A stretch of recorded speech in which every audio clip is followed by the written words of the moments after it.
Two things that you need to avoid, and these are really just as important as the other two traits that are basically for a bad leader. The first is the hyper-spiritual God talkers.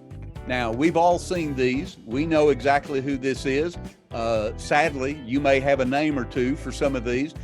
Those who are spiritual God talkers, they're always peppering their speech with God talk, talking about all of the things that they spiritually can communicate about, peppering in, scripture verses and all those kind of things all the time, and always making sure everybody knows that they're one of the most spiritual in the room. And when you have someone who is a hyper spiritual God talker, that's a real red flag. You want to put a caution up for that, because that individual, if they become a group leader, become the leader of some small ministry where people are gathered, what happens is they become very prominent. They are always talking. They're always speaking out because they have something to prove. They're a God talker, and they want to make sure people know that about them.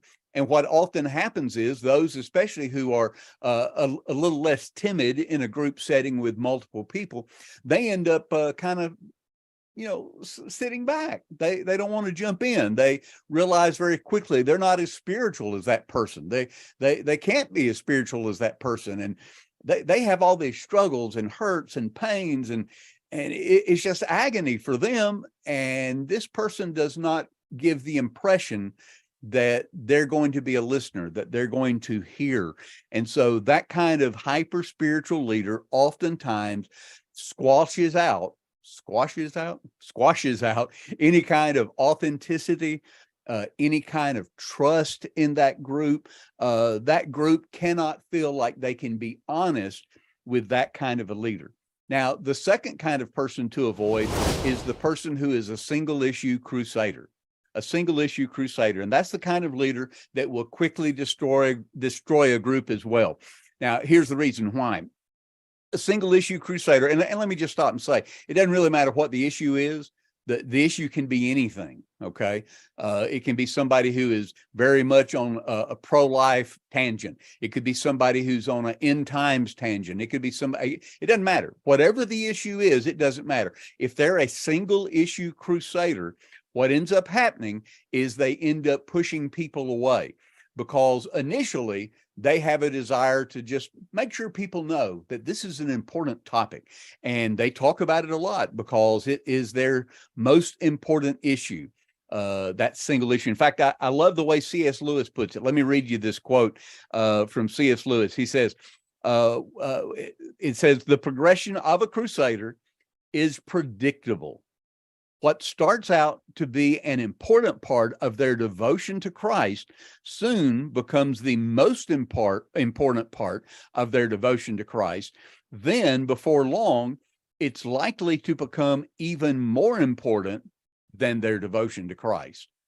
Now, that's a scary thing, but you need to understand it's almost impossible for someone who has a single issue mentality, that single issue crusader, to be open to listening to other people. So if they're in charge of a small ministry or a small group, they're going to have a hard time giving legitimacy to other opinions, other thoughts, any of those gray areas where people struggle when they're having just a spiritual toil inside of them. This person is not going to be very receptive to listening to them, especially in the case of the area of crusade, that issue. They're going to be, they're stomping in, they're digging in on what that is for them, and they're not going to be very receptive to others. So it's going to be very hard for them to appropriately lead that kind of a group. And what's going to happen is somebody who is a single issue crusader will drive people away from your group, drive people away from your ministry. And those folks potentially, and very likely, to be honest, are not going to return. They're not going to look for another option. They're not going to look for other opportunities, because that's going to leave a really bad taste in their mouth. Just a bad thing at that point.